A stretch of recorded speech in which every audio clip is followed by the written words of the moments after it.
In 1993, François Pinault, founder of the investment group Artamis, made a daring move into the world of fine wine. He acquired Château Latour, one of Bordeaux's most prestigious first-growth estates.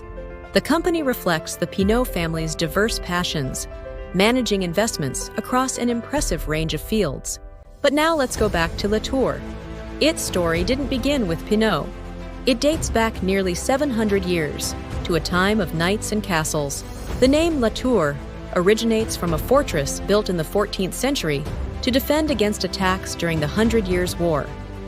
On October 18, 1331, Pons, the Lord of Castillon, permitted a wealthy Medoc family to build this defensive tower on land that now forms part of Château Latour's vineyard. The tower was named La Tour en Saint-Maubert, which later inspired the name of the estate. A 17th century round tower, La Tour de Saint-Lambert, stands on the estate today and has become its enduring symbol. Look closely at a bottle of Château Latour, and you'll still see an image of the old fortress on the label, a nod to its storied past. In the 18th century, Château Latour became the property of the de Ségur family, who also owned Château Lafite, Château Mouton, that would become Rothschild, and Château Calon Ségur. For a brief period in the early 1700s, the de Ségur family controlled 3 of the 5 first growths, making them one of the most powerful families in Bordeaux. The head of the family, Nicolas Alexandre de Ségur, was so influential in the wine world that he earned the title the Prince of Vines for his expertise and dominance in winemaking. During the French Revolution, many noble families lost their land and properties because of confiscation, heavy taxes, or financial troubles. The de Ségur family sold Château Lafite and Château Mouton to reduce financial risks and avoid confiscation. However, Château Latour stayed in their hands. This was likely because it had a strong reputation for making high-quality, popular wines even during difficult times. In 1855, as part of Napoleon III's initiative for the Exposition Universelle de Paris, Château Latour was ranked as a first growth, Premier Cru, in the Bordeaux Wine Official Classification. This ranking aimed to showcase Bordeaux's finest wines to the world. The classification was based on the estate's reputation and the market prices of their wines at the time, reflecting their consistent quality and demand. Château Latour joined the elite ranks of Medoc producers, alongside Château Lafite, Château Margaux, and Château Haut-Brion. We've also made videos about each of these legendary first-growth wines on our channel. Be sure to check them out to learn more about the history and legacy of these iconic estates. The current chateau at Château Latour was built between 1862 and 1864. By the mid-20th century, the estate was still managed by heirs of the Marquis de Ségur. In 1963, they sold most of their shares to the British companies. Despite the change in ownership, the estate retained its historic name, Société Civile du Vignoble de Château Latour. At the time, Château Latour required significant modernization. The vineyard was expanded by 12.5 hectares, incorporating plots outside the historic Enclos vineyard, which had been the estate's core since 1850. These new plots became the foundation for l'Effort de Latour, the estate's renowned second wine. By 1968, major upgrades were made to the vineyard's drainage system, improving overall vine health and productivity. Traditional wooden vats were replaced with stainless steel tanks, enabling precise temperature control during fermentation, a groundbreaking innovation in Bordeaux.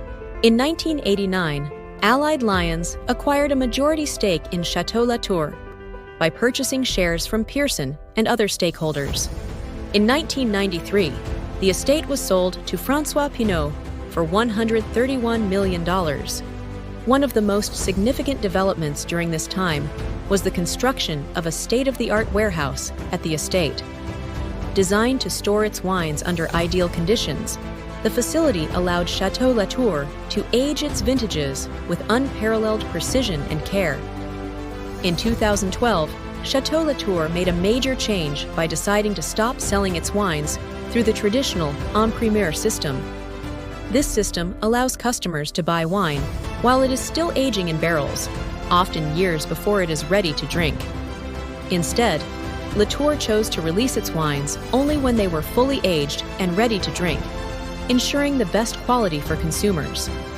For instance, the 2012 vintage was not released until 2020, ensuring consumers enjoyed wines at their peak. So what is so special about the Grand Vin of Château Latour? Château Latour's Grand Vin is generally considered to be one of the densest, most complex, and longest-lived red wines in the world. This first growth needs at least 15 years before it even develops its full potential. This is due not only to the high proportion of Cabernet Sauvignon, which dominates the cuvée by at least 90%, but also to the sophisticated barrique aging. As a result, even older vintages present themselves with an impressive liveliness. It often features flavors of blackcurrant, blackberry, graphite, cedar, and tobacco, layered with earthy and spicy notes such as truffle and pepper. The texture is full-bodied and rich, supported by firm yet refined tannins that soften beautifully over time. The average price of Château Latour's Grand Vin is around $880 per bottle. Some older vintages, such as 1870 and 1901, reach much higher prices, around $12,000. Best vintages are 1961, 1982, 2009, 2010, 2016, 2018. All of them received 100 points from Robert Parker. What is special about the second wine, Forts de Latour? Normally in Bordeaux, grapes from parcels with young vines are used for the second wine. Not so at Château Latour. Here, they only use grapes from plots that lie outside the stone walls of l'Enclos. Here, too, Cabernet Sauvignon dominates. By the way, fermentation and aging are identical to the Grand Vin. It is therefore not surprising that the Forts de Latour is also convincing with its deep complexity and elegance.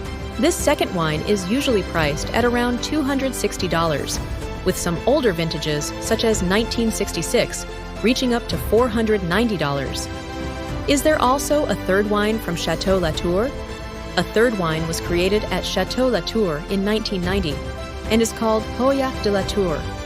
This is where the young vines from the l'Enclos vineyard finally come into play. The third wine is usually priced at around $100. Thank you for watching. If you enjoy this video, you can say thank you by hitting the like button and writing a comment. See you next time.